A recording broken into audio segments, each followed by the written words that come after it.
বাংলার দাদা তথা মহারাজ সৌরভ গাঙ্গুলি রাজনীতির আঙিনায় পা দিচ্ছেন। জল্পনা এমন পর্যায়ে চলে যায় যে এই বুঝি সৌরভ গাঙ্গুলি বিজেপিতে যোগ দিচ্ছেন। এমনকি ২১ বিধানসভা ভোটে তিনি যেন মুখ্যমন্ত্রী পদপ্রার্থী। তবে সবটাই ছিল জল্পনা। গাঙ্গুলি বাড়ি থেকে রাজনীতির অলিন্দে এখনো পর্যন্ত কেউ পা রাখেননি। তবে আবার গুঞ্জন শোনা যাচ্ছে গাঙ্গুলি বাড়ির কেউ প্রার্থী হতে চলেছেন। কে বলুন তো? তবে কি ফের সৌরভ গাঙ্গুলির নাম সুপারিশ হয়েছে?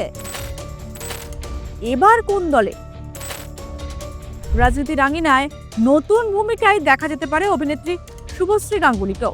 সব বলবো, স্কিপ না করে দেখতে থাকুন এই ভিডিও। রাজ্যসভার ভোটের তারিখ ঘোষণার পরই ভোটমুখী পশ্চিমবঙ্গে ৫টি আসন এখন আকর্ষণের কেন্দ্রবিন্দু। এই ৫ আসনের মধ্যে ৪টি তৃণমূলে, একটি বিজেপির। রাজ্যসভায় মেয়াদ শেষ হয়েছে সাকেত গোখলে, ঋতব্রত বন্দ্যোপাধ্যায়, সুব্রত বক্সির। মৌসুম বেনজির পদত্যাগ করায় আরও একটি আসন শূন্য। বামেদের একমাত্র প্রতিনিধি বিকাশ রঞ্জন ভট্টাচার্যেরও মেয়াদ শেষ। তবে বিধানসভায় বামেরা যেহেতু শূন্য, তাই তারা এবার আর কোনো প্রার্থী পাঠাতে পারবেন না। তাই একটি আসনে প্রার্থী পাঠাবে পদ্ম শিবির। শাসক শিবিরের কোন কোন মুখ এবার যাচ্ছেন রাজ্যসভায়, কাদের কাদের ভাগ্যে শিকে ছিড়বে তা নিয়ে যত আলোচনা। আর এই আলোচনায় টুইস্ট হিসেবে এসেছে সৌরভ গাঙ্গুলির নাম। তবে সেটা প্রত্যক্ষভাবে যদিও নয়, সবই জল্পনা। এর আগেও সৌরভ গাঙ্গুলিকে নিয়ে রাজনীতির অলিন্দে কম আলোচনা হয়নি।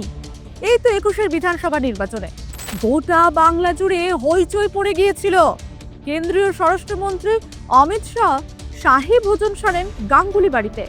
এরপরই আলোচনা শুরু হয় সৌরভ হবেন বিজেপির মুখ্যমন্ত্রীর মুখ। যদিও এরপরই মুখ্যমন্ত্রীর মঞ্চে এসে সব জল্পনায় জল ঢেলে দেন মহারাজ। সেবার রাজনীতির বৃত্তে পা দেননি সৌরভ। এবার কি দেবেন? ২৬-এর ভোটে কি তিনি পলিটিক্সের লাইমলাইটে? কারণ সৌরভ হলেন বাংলার মহারাজ। তাকে নিয়ে এখনো উন্মাদনা তুঙ্গে। তাই যে কোনো রাজনৈতিক দলে প্রার্থী হলে ভোট বাক্সের সমর্থন মহারাজ পাবেন। আর তাই তাকে ঘুঁটি করে ভোট বৈতরণী পার করা যে কোনো রাজনৈতিক দলের স্বপ্ন হতেই পারে। কিন্তু মহারাজ গ্রিন সিগন্যাল না দেওয়ায় সব আলোচনায় সার। যদিও সৌরভ গাঙ্গুলি রাজনীতিতে এলে মানুষের ভালো হবে বলেই গ্রিন সিগন্যাল দিয়ে রেখেছেন ডোনা গাঙ্গুলি। তাই ২৬-এর ভোট আসতেই ফের আলোচনার কেন্দ্রবিন্দুতে সবার প্রিয় দাদা। তবে এবার শোনা যাচ্ছে রাজ্যসভায় তৃণমূলের প্রার্থী হয়ে বিনোদন ও চলচ্চিত্র জগতের প্রতিনিধি হিসেবে উঠে আসছে ডোনা গাঙ্গুলির নাম। তবে কি ডোনা গাঙ্গুলিকে প্রার্থী করে মাস্টার স্ট্রোক দিতে চলেছে তৃণমূল? হোম মিনিস্টারকে সামনে এনে দাদার জনপ্রিয়তাকে টানতে চলেছে তৃণমূল। অন্যদিকে আবার ডোনা গাঙ্গুলির ব্যক্তিত্বপূর্ণ ইমেজ রাজ্যসভায় যোগ্য প্রার্থী হিসেবেই মনে করছে তৃণমূল নেতৃত্ব। তাকে সামনে রেখে রাজনীতিতে ওমেন পাওয়ার এস্টাবলিশ করতে চাইছে তৃণমূল। তাহলে কি ডোনা গাঙ্গুলিকে রাজ্যসভায় প্রার্থী করলে তৃণমূলের ভোট প্রচারে দেখা যেতে পারে সৌরভ কিংবা ডোনাকে? ২১-এ বিজেপি যে জল্পনায় ঢেউ তুলেছিল তাতে ২৬-এ কিস্তিমাত দিতে চায় তৃণমূল। অন্যদিকে ডোনার পাশাপাশি শোনা যাচ্ছে আর এক গাঙ্গুলির নাম, অভিনেত্রী শুভশ্রী গাঙ্গুলির নাম। তৃণমূলের টিকিটে এই দুই শিল্পী রাজ্যসভায় যেতে পারেন বলে জল্পনা তুঙ্গে। সৌরভ গাঙ্গুলির সঙ্গে বাম নেতৃত্বের সখ্যতা থাকলেও বর্তমানে তিনি মুখ্যমন্ত্রীর বিশেষ স্নেহভাজন, তাই সরকারি অনুষ্ঠানে দেখা মেলে তাকে। এমনকি শালবনীতে জিন্দালের জায়গাতে সৌরভ গাঙ্গুলির প্রস্তাবিত ইস্পাত কারখানাও হওয়ার কথা রয়েছে। এছাড়াও বিভিন্ন সরকারি অনুষ্ঠানে ডোনা গাঙ্গুলির শিক্ষা প্রতিষ্ঠানের মেলবন্ধন দেখায় যায়।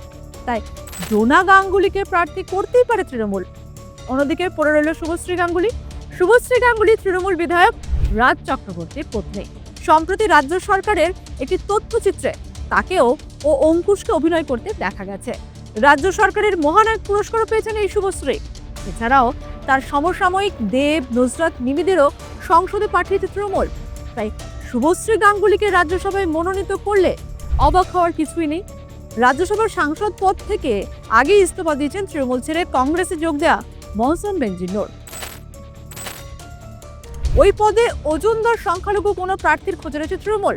সূত্রের খবর, ইন্ডিয়ান মুসলিম পার্সোনাল ল বোর্ডের প্রেসিডেন্ট মৌলানা খালিদ সৈফুল্লাহ রহমানের নাম বিবেচনার তালিকায় এগিয়ে রয়েছে। ঋতব্রত বন্দ্যোপাধ্যায় রাজ্যসভা দিয়ে পুনর্নির্বাচিত হয়ে নতুন ও পূর্ণ মেয়াদ পাবেন। আবার শোনা যাচ্ছে তাকে নাকি বিধানসভা নির্বাচনে প্রার্থী করা হতে পারে, তবে সবটাই তৃণমূল সুপ্রিমোর হাতে। অন্যদিকে মেয়াদ শেষ হওয়া সুব্রত বক্সী আর নির্বাচনে দাঁড়াতে রাজি নন। বন্ধন ব্যাংকের প্রতিষ্ঠাতা চন্দ্রশেখর ঘোষের নামও উঠে এসেছে।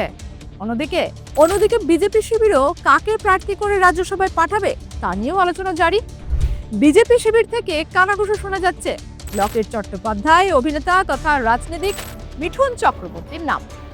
বিধানসভা নির্বাচনের নির্ঘণ্ট প্রকাশের আগে এই মুহূর্তে রাজ্যসভার প্রার্থী নির্বাচন নিয়ে রাজনৈতিক তৎপরতা বেড়েছে। আগামী 16 মার্চ নির্বাচন অনুষ্ঠিত হবে।